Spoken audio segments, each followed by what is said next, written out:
दोस्तों, आप भी अपने लक्ष्य को निर्धारित नहीं कर पा रहे, चाह कर भी आपके मन में गंदे विचार आते हैं और आपका मन भ्रमित हो गया है, तो ये कहानी स्पेशल आपके लिए है। हमारे मन में गंदे विचार क्यों आते हैं? हम नहीं चाहते पर फिर भी हमारे मन में गंदे विचार आते रहते हैं। लेकिन क्यों मन ही हमारा सबसे बड़ा दोस्त है और मन ही हमारा सबसे बड़ा शत्रु है। जब हम अपने मन के हिसाब से चलते हैं तो मन हमें भटका देता है, और जब हम मन को संतुलित कर लेते हैं तो हम अपनी जिंदगी में सब कुछ कर लेते हैं। हम हमारे मन में आने वाले गंदे विचारों को रोकने की कोशिश करते हैं, पर जितना हम रोकते हैं उतने यह विचार हमारे अंदर प्रवेश करते जाते हैं। आप जिस चीज से जितना दूर भागोगे उतना ही वह चीज आपको अपने पास लेगी, इसलिए उस चीज से भागो मत, उस पर संतुलन कायम करो। एक बार एक युवक गौतम बुद्ध के पास आया और गौतम बुद्ध से बोला कि है बुद्ध, मेरे मन में इतने गंदे विचार क्यों आते हैं? मैं नहीं चाहता कि मेरे मन में गंदे विचार आए, पर मेरे मन में हमेशा कामवासना के विचार चलते रहते हैं और मैं इनके के बारे में सोच सोच कर बहुत परेशान हूँ। मेरी ऊर्जा और समय ये सब सोचने में ही नष्ट हो जाता है और इन सब के विचारों की वजह से मैं कभी भी शांत नहीं रह पाता और मैं हमेशा ही स्त्रियों को देखकर मोहित हो जाता हूँ। अपने आप को रोक ही नहीं पाता। बुद्ध मुस्कुराए और उन्होंने उससे युवक से पूछा, क्या तुम्हें पता है ये कामवासना होती क्या है? फिर लड़के ने उत्तर दिया और कहा, बुद्ध, मैं ये तो नहीं जानता कि कामवासना होती क्या है, पर हाँ, ये जो भी है बहुत बुरी चीज है। फिर बुद्ध ने उसे युवक से कहा कि सबसे पहले तो तुम ये समझना है कि प्राकृतिक रूप से जो भी चीज हमारे अंदर है वह बुरी नहीं है। हमारे जीवन में उसकी कुछ ना कुछ जरूरत है। वासना कोई बुरी बात नहीं है, ये तो हमारे मन की एक भावना है जो हमें किसी ना किसी चीज की कमी का एहसास करवाती है और फिर हम उसे चीज को पाने के लिए उसे चीज की तरफ आकर्षित हो जाते हैं। जैसे अगर तुम्हारे पास धन की कमी है तो तुम में धन पाने की वासना उत्पन्न हो जाएगी। तो वासना कुछ और नहीं, बस एक प्रकार की कमी है जो कि एक प्रकार की जरूरत का एहसास है, और जब ये जरूरत शारीरिक हो तो हम इसे कामवासना कहते हैं। युवक ने गौतम बुद्ध को कहा कि बुद्ध, मुझे कामवासना का मतलब तो समझ में आ गया, पर आप मुझे ये बताइए कि यह आती कहाँ से है और कैसे आती है। ये गौतम बुद्ध ने कहा कि कामवासना कहीं से आती नहीं है, ये तो हमारे अंदर ही होती है और इसका होना तो जरूरी भी है, तभी तो मानव जाति का विस्तार होगा। युवक ने कहा, जब ये हमारे अंदर ही है और जरूरी भी है तो फिर लोग इसे गलत क्यों बोलते हैं? बुद्ध ने कहा कि यही तो समस्या है। लोगों ने कामवासना को गलत तरीके से सोच लिया है, इसे छिपाने की दबाने की कोशिश करते हैं। कामवासना गलत नहीं है, बल्कि कामवासना का गलत तरीके से प्रयोग करना गलत बात है। लोग जिससे प्रेम करते हैं बस उसी के लिए जीने लग जाते हैं, उसे पाना ही अपना लक्ष्य बना लेते हैं और उसी के बारे में हमेशा सोचते रहते हैं, पर यह सब गलत है। बुद्ध ने युवक से कहा, क्या तुम्हें पता है जानवरों में भी कम वासना होती है? युवक ने उत्तर दिया, हाँ बुद्ध, जानवरों में भी कामवासना होती है, क्योंकि जानवर भी तो आखिर अपनी पीढ़ी को आगे बढ़ाएंगे। बुद्ध ने कहा, तो फिर हम जानवरों की कामवासना को गलत क्यों नहीं कहते? युवक ने कहा, मुझे नहीं पता महात्मा, आप ही मुझे बताए। गौतम बुद्ध ने कहा कि जानवर अपनी कामवासना का प्रयोग आनंद प्राप्ति के लिए नहीं करते, वह तो सिर्फ संतान उत्पन्न करने के लिए कामवासना का उपयोग करते हैं। जानवरों को प्रकृति ने इतनी समझ नहीं दी कि वह कामवासना को अपने सुख का आधार बना सके, जबकि मनुष्य अपनी समझ के बलबूते पर प्रकृति में पाई जाने वाली प्रत्येक वस्तु को अपने सुख के लिए अपने प्रयोग करता है। हम इंसानों ने ही कामवासना को अपने सुख का साधन बना लिया है, जबकि प्रकृति ने तो हमें अपने वंश को आगे बढ़ाने के लिए दिया था, लेकिन इंसानों ने इसे अपने जीवन का परम लक्ष्य बना रखा है और इस तरह से कामवासना का बेलगाम हो जाना गलत है। युवक ने मुझसे पूछा, महात्मा जी, ये कम वासना हम पर हावी क्यों होती है, क्यों ये बेलगाम हो जाती है? तब गौतम बुद्ध ने कहा कि सुनो, अब जो मैं तुम्हें बताऊंगा उसे तुम ध्यानपूर्वक सुनना। कामवासना का सारा खेल तुम्हें समझ आ जाएगा, तुम्हें तुम्हारे सारे सवालों का जवाब मिल जाएगा, बस तुम्हें ध्यान से सुनकर समझना है। फिर गौतम बुद्ध युवक को बताना शुरू करते हैं। एक बार की बात है, एक आश्रम में गुरु और उनके शिष्य रहा करते थे, जिससे रोजाना आश्रम के बाहर स्थित गाँव में दीक्षा लेने के लिए जाते थे। एक आश्रम में गुरु और उनके शिष्य रहा करते थे, जिससे रोजाना आश्रम के बाहर स्थित गांव में दीक्षा लेने के लिए जाते थे। उसे आश्रम का एक शिष्य जिस गांव में शिक्षा लेने जाता था, उसी रास्ते में एक नदी पद्धति थी, जिससे रोज उसी रास्ते से भिक्षा लेने जाता था। एक दिन उससे ने देखा कि एक लड़का पेड़ के पीछे छिपा है। वह उस लड़के के पास गया और उससे जाकर बोला, भाई, तुम इस पेड़ के पीछे छिपकर क्या देख रहे हो? लड़के ने कहा, अरे तुझे नहीं दिख रहा क्या कि मैं क्या देख रहा हूँ? तब साइज ने नदी की तरफ देखा तो वहाँ पर कुछ लड़कियाँ पानी भर रही थी। वो लड़कियाँ 14-15 साल की होगी। तब से ने उसे लड़के से कहा, अरे भाई वहाँ पर तो लड़कियाँ पानी भर रही है, इसमें छिपकर देखने वाली क्या बात है। तब वो लड़का शिष्य की तरफ देखकर उससे कहता है, अरे पागल, तुम्हें दिखाई नहीं दे रहा क्या कि कैसे ये परियां नदी से पानी निकाल रही है। जरा उनकी अदाओं को तो देखो, उनके कोमल शरीर को देखो, उनकी पतली कमर मटके को उठाते समय बाल खाती है और उनके बाल उनकी कमर पर कैसे लहरा रहे हैं, मानो सुंदरता बिखरी पड़ी हो। इस बार वह इससे देखता ही चला गया। अभी तक तो कुछ भी नजर नहीं आ रहा था और वह बिल्कुल निर्भय था। उसे किसी भी बात का कोई डर नहीं था। लेकिन अब वो छिपने लगा और उन लड़कियों को देखने लगा जैसे उसने कोई अपराध कर दिया हो। और जब वो छिपकर उन लड़कियों को देख रहा था तभी वो अचानक अंदर से कौंप गया और उसने कहा कि ये मैं क्या कर रहा हूँ, मैं जो कर रहा हूँ वो सही नहीं है, मुझे यहाँ से चले जाना चाहिए। और फिर वह जल्दी से वहाँ से चला गया। वो आश्रम पहुँच जाता है। आश्रम जाकर वो अपने कार्यों में लग गया। लेकिन जो अभी वह देखकर आया था वही उसकी आंखों के सामने बार बार आ रहा था। उसके मन में वही दृश्य चल रहा था। उसका मन वही सब कुछ देखने के लिए उत्सुक हो रहा था। उसका किसी भी काम में मन नहीं लग रहा था। सुबह होते ही वह रोज जल्दी ही भिक्षा के लिए आश्रम से निकल जाता और उसे नदी के पास वाले पेड़ के पास जाता जहां पर वह लड़का पहले से मौजूद रहता था। उसके साथ मिलकर लड़कियों को छुप छुप कर देखता था। अब वह इससे रोज ऐसा करने लग गया। यह उसके रोज का काम हो गया। अब उसे शिष्य का मन किसी भी काम में नहीं लगता था। वो हमेशा ही किसी न किसी प्रकार के विचार में उलझा रहता। वो आश्रम के कार्यों को भी ठीक ढंग से नहीं कर रहा था। ना वो ठीक से सो पाता था, ना वो ठीक से खाना खा पाता था। उसका मन बेचैन सा रहता था। उसका मन बार बार उन लड़कियों के सौंदर्य को देखने के लिए लालायित होता था। जब गुरु शिक्षा देते तब भी उसका मन कहीं और विचारों में खोया रहता था। गुरु ने अपने शिष्य की इन हरकतों को बाप लिया था।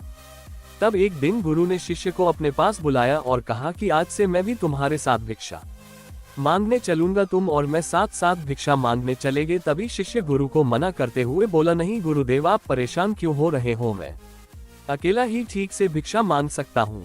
गुरु ने शिष्य से कहा कि ठीक है, तुम अकेले ही भिक्षा मांगने जाओ। जिससे तुरंत वहां से भिक्षा मांगने के लिए निकल गया। शिष्य के जाने के बाद गुरु भी आश्रम से निकल गए और शिष्य का पीछा करने लगे कि वो कहाँ जाता है, किससे मिलता है। ये सब देखने के लिए उसके पीछे पीछे चलने लगे। थोड़ी दूर जाने के बाद गुरु ने देखा कि उनका शिष्य एक लड़के के साथ एक पेड़ के पीछे अपराधी की तरह छिपा हुआ है और छिपकर कुछ देख रहा था। गुरु भी अपने शिष्य के पीछे जाकर खड़े हो गए कि आखिर उनका शिष्य क्या देख रहा है जिसे देखने के लिए वो पेड़ के पीछे अपराधियों की तरह छिपा पड़ा है। गुरु ने देखा कि उनका शिष्य पेड़ के पीछे छुपकर लड़कियों को देख रहा था जो कि नदी से पानी भर रही थी। तभी गुरु ने शिष्य को कहा कि तुम क्या देख रहे हो। अपने गुरु की आवाज सुनकर वह इससे घबरा गया और उसके पसीने छूटने लगे। वह थरथर कांपने लगा जैसे किसी चोर को चोरी करते समय रंगे हाथों पकड़ लिया हो। उसकी की हालत खराब हो गई। वो कुछ भी नहीं बोल नहीं रहा था। दूसरा जो शिष्य उसके साथ था वह वहां से भाग गया जिससे घबराया हुआ था। उसके मुंह से कुछ टूटे फूटे शब्द ही बाहर निकल रहे थे। वो अपने गुरु से नजर भी नहीं मिला पा रहा था। गुरु ने शिष्य की तरफ देखा और कहा कि मेरा शिष्य तो निर्भय था, उसे तो किसी भी चीज का डर नहीं था। लेकिन ये क्या, तुम तो डर के मारे कांप रहे हो। जिससे इन्हें गुरु से कहा कि मुझे माफ कर दो गुरुदेव, मेरा इसमें कोई दोष नहीं है। उस लड़के ने मुझे बहका दिया था। लेकिन आपसे मैं वादा करता हूँ कि आज के बाद मैं ऐसा कभी दोबारा नहीं करूँगा। मुझे माफ कर दो गुरुदेव। गुरु ने शिष्य से कहा कि कोई बात नहीं, पर इस बात का तुम ध्यान रखना कि हम जैसी संगति करते हैं वैसा ही फल हमें प्राप्त होता है।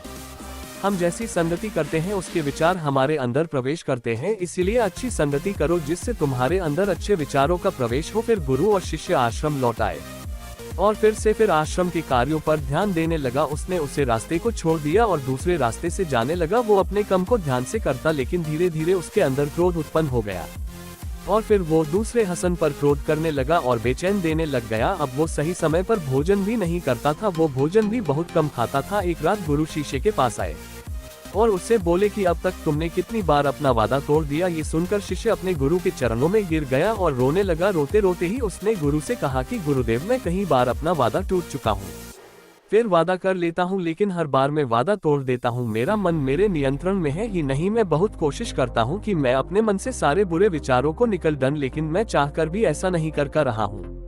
फिर गुरु ने शिष्य को कहा कि चलो मेरे साथ। गुरु शिष्य को आश्रम के बगीचे में लेकर गए और किसी से कहा कि देखो यहाँ पर कुछ या बनी हुई है। जिससे नदी का पानी इन पौधों तक आ रहा है और यह पानी एक निरंतर भाव से ए रहा है। क्या तुम इस पानी के बहाव को रोक सकते हो? शिष्य ने कहा कि हाँ गुरुदेव, मैं इस बहाव को रोक सकता हूँ। शिष्य ने मिट्टी उठाकर उसे नाली में डाल दी। वो पानी थोड़ी देर के लिए रुक गया और फिर थोड़ी देर बाद उसे रेत के ऊपर से पानी बह गया। गुरु ने शिष्य से कहा, अरे ये क्या, ये तो पानी रुका ही नहीं। फिर से शिष्य ने कुछ कंकर पत्थर उठाकर उसे नाली में डाल दिए और फिर थोड़ी देर के लिए पानी रुक गया, लेकिन फिर थोड़ी देर बाद ही उन कंकड़ पत्थर के ऊपर से पानी निकल आया। फिर गुरु ने कहा कि इससे ये क्या हुआ, पानी तो फिर से बह गया। तुम तो बोल रहे थे कि तुम इसे रोक दोगे। क्या हम किसी काम को रोकना चाहे तो क्या हम उसे रोक नहीं सकते? अब शिष्य ने कहा, कोई बात नहीं गुरुदेव, मैं इस पानी को तो आपको रोक के दिखाऊंगा। फिर वह फिर से एक बड़ा सा पत्थर लेकर आया और उसे नाली पर डाल दिया और पानी रुक गया। तब गुरु से कहा कि देखा गुरुदेव, मैंने कहा था ना कि पानी को मैं रोक दूंगा, मैंने पानी को रोक दिखाया, आपकी बात मैंने पूरी कर दी। गुरु मुस्कुराए और बोले, अच्छा जरा ध्यान से देखो, पानी रुक गया क्या? वो तो पीछे की नाली तोड़कर बाहर आ गया और अगल बगल से बाहर जा रहा है। और ध्यान से देखो, इस पत्थर की आगे भी आ गया और ये पानी अपना रास्ता बदलकर फिर से आगे की तरफ बह जाएगा। और फिर थोड़ी देर बाद ऐसा ही हुआ। फिर गुरु ने शिष्य को समझाया कि तुम्हारे साथ भी तो ऐसा ही चल रहा है। तुम बार बार प्रयास कर रहे हो, बड़े से बड़ा प्रयास कर रहे हो, पर हर बार तुम्हारा प्रयास टूट रहा है और यह हमेशा टूटता ही रहेगा। तुम कितना भी बड़ा पत्थर रख लो, लेकिन पानी तो अपना रास्ता बना ही लेगा। ये सब देखकर गुरु से कहा कि ही गुरुदेव, क्या कोई तरीका नहीं है जिससे मैं गंदे विचारों से बाहर निकल सकूं? और यह मेरे मन में आई नहीं। गुरु शिष्य को एक नदी के पास ले गए जहां से उसे बगीचे में पानी नहीं ए रहा था। गुरु ने शिष्य से कहा, वो पानी इसी नदी से जा रहा है, अगर हम यहीं से उसे रास्ते को बंद कर दे जहां से पानी बगीचे में जा रहा है, तब क्या हम पानी को रोक नहीं सकते? जिससे ने कहा कि हाँ गुरुदेव, अवश्य ऐसा हो सकता है।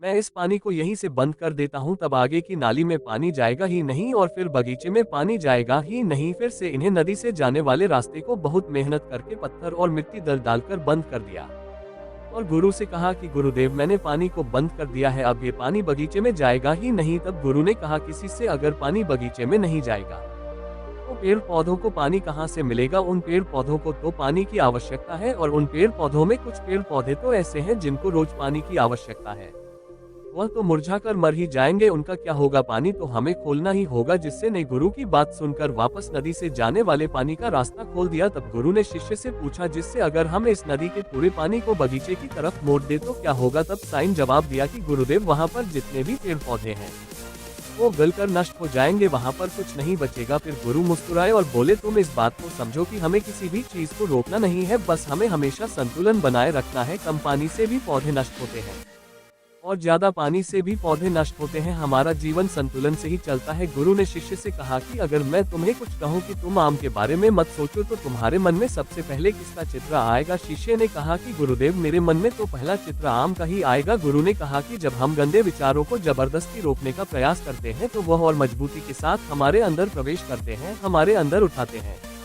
इसीलिए हमें उन्हें कभी भी दबाने की कोशिश नहीं करनी चाहिए। फिर गुरु ने शिष्य को जाते हुए कहा कि हमारे गंदे विचार बुरे लोगों की संगति करने की वजह से भी आते हैं। कई बार क्या होता है कि कामुकता हमारे अंदर होती नहीं है, लेकिन कुछ अश्लील लोगों के साथ रहने की वजह से ये हमारे अंदर हावी हो जाती है। फिर शिष्य ने कहा कि गुरुदेव, आप सही कर रहे हैं, मैं अपने मार्ग से भटक गया था। फिर वो शिष्य उसे रात बहुत ही चैन की नींद सोया, सुबह अपने कार्यों को पूरे मन से किया और फिर सुबह वो भिक्षा लेने के लिए उसी रास्ते से गया जहाँ वह लड़का आज भी पेड़ के पीछे छुपकर उन लड़कियों को देख रहा था। वो शिष्य नदी पर गया जहां वह लड़कियां पानी भर रही थी। उसने उन लड़कियों से पानी मांगा। उन लड़कियों में से एक लड़की ने उसे पानी पिलाया और उसे सन्यासी शिष्य के चरण छुए। शिष्य ने उसे आशीर्वाद दिया कि तुम्हारा कल्याण हो, जिससे का मन सकारात्मक ऊर्जा से भर गया। उसके चेहरे पर मुस्कान आ गई थी, जैसे कि उसे कुछ खोया हुआ वापस मिल गया हो। वह वापस अपने रास्ते से जाने लगा, तभी पीछे से वह लड़का आ गया जो पेड़ के पीछे छुपा हुआ था। वह शीशे के पास आया और बोला कि क्या बात है, आज तो तुमने नजदीक से दर्शन कर लिए, तुम तो मुझसे भी आगे निकले। तब शिष्य ने कहा कि हम हमेशा दूसरे के दर्शन करने में ही व्यस्त रहते हैं, अपने दर्शन कर ही नहीं पाते। तुम कब तक इस पेड़ के पीछे छुपाते रहोगे? किसी को पसंद कर लो, उससे बोल दो, अगर वो भी तुम्हें पसंद करती है तो शादी कर लो, और उससे पहले तुम कुछ बन जाओ, अपने आप को पहचान लो, ऐसे अपना समय बर्बाद मत करो। फिर वह लड़का रोज उससे मिलने लगा और उसे लड़के ने नदी पर जाना छोड़ दिया और फिर वो लड़का अपने जीवन में कुछ बनने के लिए संघर्ष करने लगा। तो तुमने देखा संगति का असर क्या होता है। अपनी संगति बदलो, अपने विचार बदलो। बुद्ध ने युवक से पूछा कि क्या तुम्हें तुम्हारे सारे सवालों का जवाब मिल गया? तब युवक ने कहा कि हाँ महात्मा जी, आपका बहुत बहुत धन्यवाद। तब गौतम बुद्ध ने युवक से कहा कि जब तुम्हारे मन में गंदे विचार आए तब आप अपने आप को दोषी मत मानो, ये शरीर है और यह सब इसने हजारों वर्षों से सीखा है। केवल तुम्हारे सोच लेने से, शपथ लेने से ये टूटने वाला है नहीं, लेकिन तुम्हारे पास वो शक्ति है, वो ऊर्जा है जिसका तुम्हें संतुलन उपयोग करना है। तुम एक जीवित ऊर्जा हो जो कुछ भी अनुभव करने के लिए स्वतंत्र है, जो निर्माण करने के लिए स्वतंत्र है, इसीलिए तुम अपने आप को पहचानो। ये बोलकर गौतम बुद्ध मोहन हो गए और वो युवक वहां से चला गया। आशा करता हूँ कि हमारी यह कहानी आपको अच्छी लगी होगी और कमेंट करके जरूर बताना कि आपको इस कहानी से क्या शिक्षा मिली। और हाँ, हमारे चैनल को सब्सक्राइब जरूर करना। नमः बुद्धा।